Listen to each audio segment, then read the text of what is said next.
মুমিন হতে পারবে না। সুম্মা লা ইয়াজিদু ফি আনফুসিহিম হারাজিম মিম্মা কাযাইতা ওয়া ইউসাল্লিমু তাসলিমা, এবং যতক্ষণ পর্যন্ত আপনাকে কোনো বিবাদের বিষয়ে ফয়সালাকারী শান্তিপূর্ণ ব্যক্তি হিসেবে মেনে না নিবে ততক্ষণ পর্যন্ত তারা মুমিন হতে পারবে না। সূরা আন-নিসা 65 নম্বর আয়াত। তাহলে এই আয়াতের মধ্যেও আল্লাহর নবীকে যতক্ষণ পর্যন্ত মেনে না নিবে ততক্ষণ পর্যন্ত কোনো মানুষ মুমিন হতে পারবে না। পারবে না। আল্লাহ রাব্বুল আলামিন অন্যত্র বলেন, সূরা আহজাব 36 নম্বর আয়াত, আল্লাহ রাব্বুল আলামিন বলেন, ওয়ামা কানা লিমুমিনিন ওয়ালা মুমিনাতিন ইযা কাযাল্লাহু ওয়া রাসূলুহু আমরান।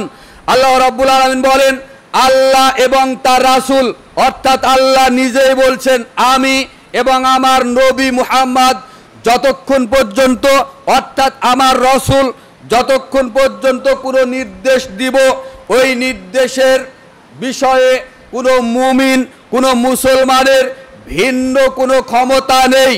আমরন আইয়াকুন আলাহুমুল খিয়ারাতু মিন আমরিহিম, কোনো মুমিন মুসলমানের ওই বিষয়ে ভিন্ন কোনো এখতিয়ার নেই যে আল্লাহ এবং তার রাসূল যে নির্দেশ দিয়েছেন, যে হুকুম করেছেন তার বিরোধিতা করবে।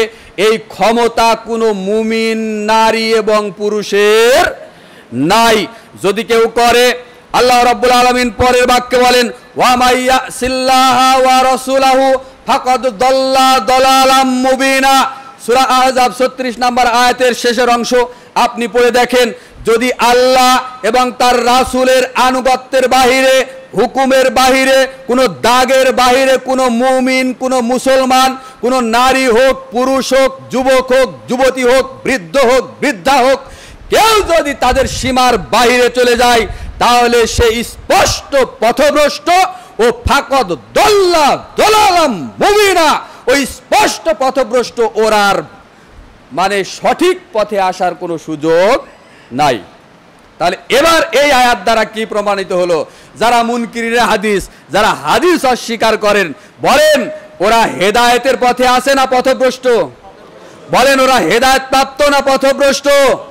নিশ্চয়ই আমি চ্যালেঞ্জ দিয়ে কোরআনের একাধিক আয়াত দিয়ে বলতে পারি যে ওরা পথভ্রষ্ট, ওরা জাহান্নামের পথে আছে, মরবে, ডাইরেক্ট জাহান্নামে যাবে, কোনো কথা হিসাব নিকাশও নেবেন না আল্লাহ। কবরে ওদের কোনো সওয়াল জবাবও হবে না।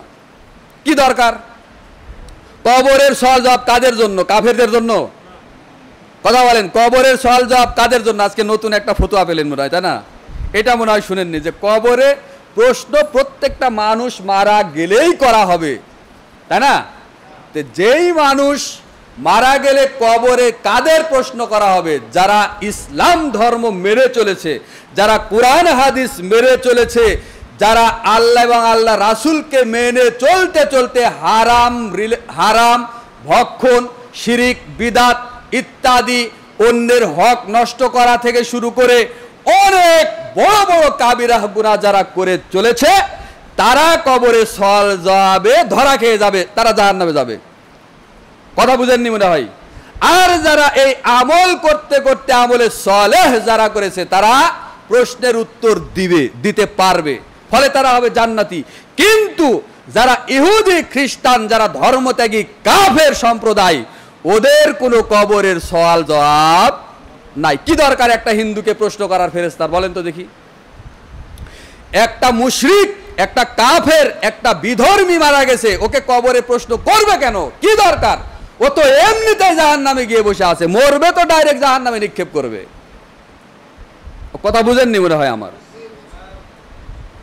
সম্মানিত দিনী ভাই বোন, বলছিলাম সূরা আহজাব 36 নম্বর আয়াত। তাহলে এতগুলো আয়াত দ্বারা প্রমাণিত হয় যে যারাই বলছে যে আমরা শুধু হাদিস মানব, কোরআন মানব, হাদিস মানব না, বলেন এরা কি কোরআন মানে? কোরআন মানে না। কেননা একটা অর্থে কোরআনুল কারিমে 14টা আয়াত আছে, 14 জায়গাতে আল্লাহ সুবহানাহু ওয়া তাআলা কোরআনকেই হাদিস বলেছেন। বলুন সুবহানাল্লাহ। কেন? এই কোরআন কার উপরে নাজিল হয়েছে? বলেন কার উপরে নাজিল হয়েছে? যদি মুহাম্মদ সাল্লাল্লাহু আলাইহি সাল্লাম যদি না থাকতেন, তিনি যদি নবী না হতেন, তাহলে এই কোরআন জিবরাইল আলাইহিস সালাম কখনো একটা আয়াত, কখনো 10টা আয়াত, কখনো বা একটা পূর্ণাঙ্গ সূরা, কখনো বা আংশিক কিছু অংশ নিয়ে এসে দীর্ঘ 23টি বছর তার উপরে জিবরাইল আলাইহিস সালাম ওহী অবতীর্ণ করে বলার কি দরকার ছিল? ওই কুরাইশ বংশের ভিতরে একটা কিতাব একবারে দুই দিকে মলাট আর মাঝখানে কিছু পৃষ্ঠা, একটা কিতাব আকারে আরশ থেকে আল্লাহ সুবহানাহু ওয়া তাআলা জিবরাইলের মাধ্যমে কুরাইশ বংশে দিয়ে গেলেই তো পারতেন। তা কি দিয়েছেন? তো একটা মানুষের মধ্যে সর্বশ্রেষ্ঠ মানুষ, নবীদের মধ্যে সর্বশ্রেষ্ঠ নবী হিসেবে যাচাই বাছাই করে 40 বছর বয়স পর্যন্ত তাকে শৈশব